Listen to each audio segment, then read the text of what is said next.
सध्या कोल्हापूरची गणेश मिरवणूक जास्तच चर्चेत आहे, कारण याच मिरवणुकीत चक्क पोलीसही डीजेच्या तालावर थिरकलेत। याच मिरवणुकीचे अनेक व्हिडिओ आता समोर येऊ लागल्यानं चर्चांना उधाण आलंय।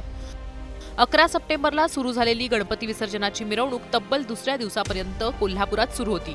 या सगळ्यात पोलिसांच्या नियमावलीमुळे शिस्तबद्ध मिरवणुका चालत होत्या, मात्र पोलीसच त्या मिरवणुकीत नाचू लागल्यानं चर्चांना उधाण आलंय। ही मिरवणूक आहे कोल्हापूरच्या महाद्वार रोडवरची। भगतसिंग तरुण मंडळाच्या गणपतीची मिरवणूक सुरू होती। याच दरम्यान पोलिसांनी ही मिरवणुकीत सहभाग घेतला। मिरवणुका व्यवस्थित पार पडल्या। निर्विघ्नरित्या कार्यक्रम संपन्न झाल्यानंतर पोलीसही मिरवणुकीचा आनंद घेऊ लागले। या सगळ्यात अजून एका व्हिडिओची चर्चा होऊ लागली, ती म्हणजे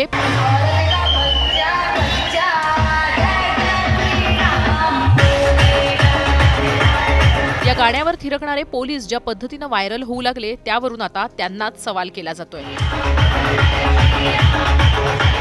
या गाण्यावर थिरकणाऱ्या पोलिसांचा व्हिडिओ व्हायरल होऊ लागला आणि आता यावरूनच पोलिसांना लोक सवाल करू लागलेत।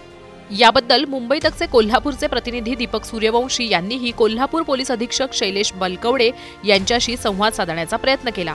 त्यावर बलकवडीने या विषयावर बोलणं टाळलं। काही व्हिडिओ एडिट करून व्हायरल केले जात असल्याचंही त्यांनी म्हटलंय, मात्र कॅमेरासमोर बोलणं त्यांनी टाळलं। अंगावर पोलिसांचा युनिफॉर्म असताना एका विचारधारेच्या गाण्यावर थिरकणं योग्य आहे का? मिरवणुकीत कोणताही अपप्रकार घडू नये याची जबाबदारी ज्यांच्या खांद्यावर असते त्यांनीच या मिरवणुकीत सहभागी होणं हे कितपत योग्य आहे?